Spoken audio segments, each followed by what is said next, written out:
This is Charter Local Edition. I'm Brad Pomerance. We are joined by Gil Stork today. He is the president of Cuesta College. And sir, I still smile when I think about the DeVicas and what the DeVicas did for the young men and women in San Luis Obispo County. Tell us about these two individuals that helped young students here. Well, this was an amazing couple that actually were quite unknown to us, but they lived in Morro Bay, California for 20 plus years and had immigrated to the United States, had a successful business in Los Angeles, sold the business, moved to Morro Bay and invested in property. And about 3.5 years ago, we got a notification from the trustee of their estate saying that the surviving spouse had finally died, and lo and behold, they had left the college a gift of $8 million. Now, $8 million for $8 million. a community college is a huge amount of money. It is. It is a huge amount.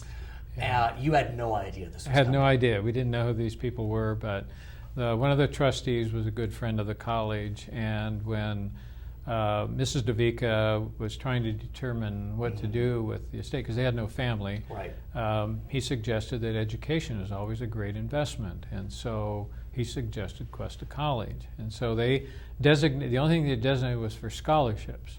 They didn't designate an endowment or not. So we could have just spent the money down until the $8 million was gone. But our foundation, they determined to do a quasi-endowment, which means you endow the money, but you could take it out. I understand. And so it's going to generate about $350,000 a year in interest. And with that, we are providing a free year of education for any San Luis Obispo County high school graduate who comes directly to Cuesta the following fall following their graduation. Stunning. It truly is stunning. Yeah. You know, presumably, if all goes well, one's attendance community college is 2 years. I mean, it could go longer, but if all goes well, it's 2 years.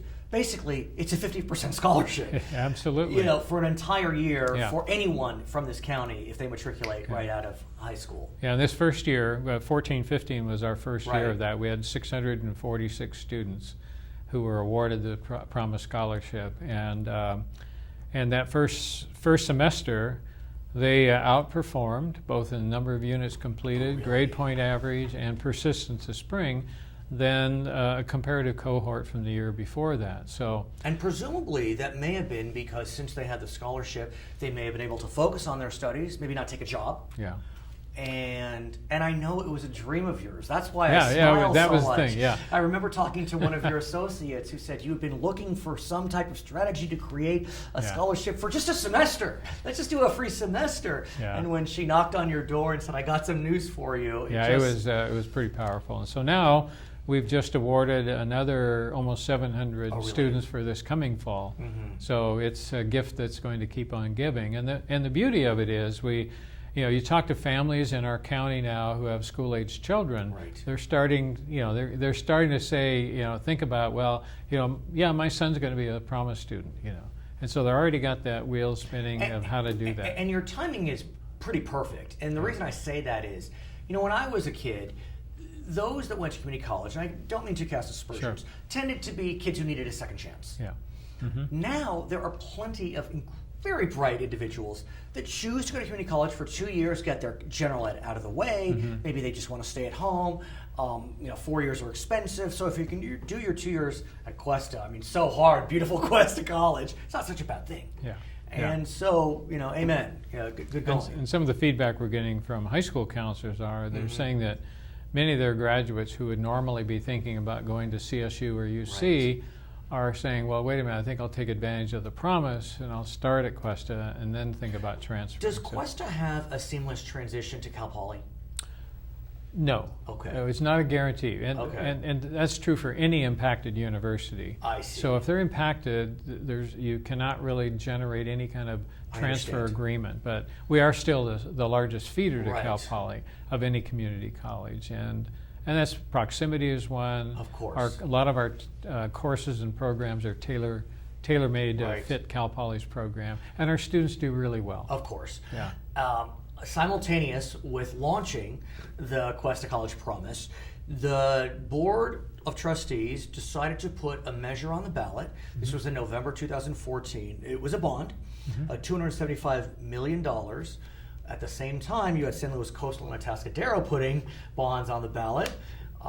Proposition 30, no, that wasn't on the ballot, but the water bond was on the ballot. Yeah. Lots of bonds on the ballot, but San Luis Obispo was very generous, and all the bonds passed, including Cuesta College. Yeah, absolutely. It was unprecedented. Right. San Luis Obispo County historically has been pretty conservative, and tax measures, bond measures have been a hard sell. Right. I was going to say it must be something in the water, but we right. don't have any water. Have water. Well stated, sir. Yeah, well stated. And, but I think the compelling story that we presented in real terms and not manufactured. I think the clarity of our issues, was really compelling to the voter who said, it's either now or it's going to get more expensive, or we're going to have to shut down certain facilities or programs.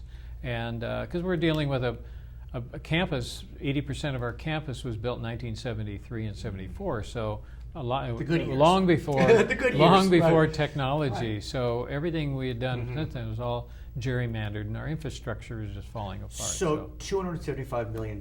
Yeah. What have you done with it? What will you do with it? Okay. Well, we've scheduled 4 issuances. So we had our first issuance that we received the first $70 million back in February.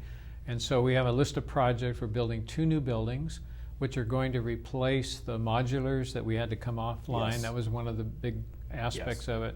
A classroom building on the San Luis campus and a campus center on the North County campus in Paso Robles, which will house all the student services, cafeteria, bookstore, all those administrative functions to support students, health center, things of that sort. Fantastic.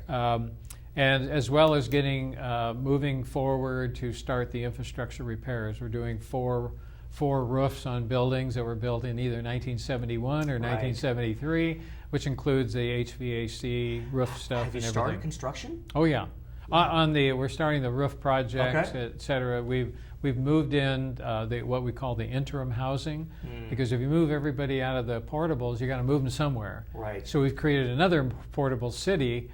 Which will be temporary dorms. No, we did not have dorms. Oh, I thought you had a dorm. Okay, I apologize. Yeah, we don't have that. So on the North County campus, we've just moved in and secured and are occupying now 16 brand new portables that will be our interim housing, and then we'll go out for bid in the fall for the 2 new buildings, and we should start construction around January, February. So that's phase 1. That's phase 1. Plus phases. Doing some swimming, aquatic center, swimming pool repair, and then and others starting to do technology upgrades.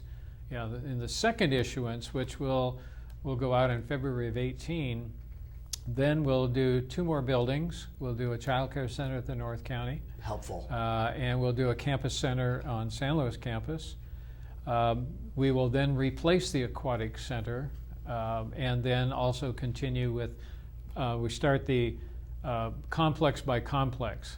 So as we take down a complex, classroom building, offices, we have to move all of that into that interim housing, because it's like doing a remodeling in your house.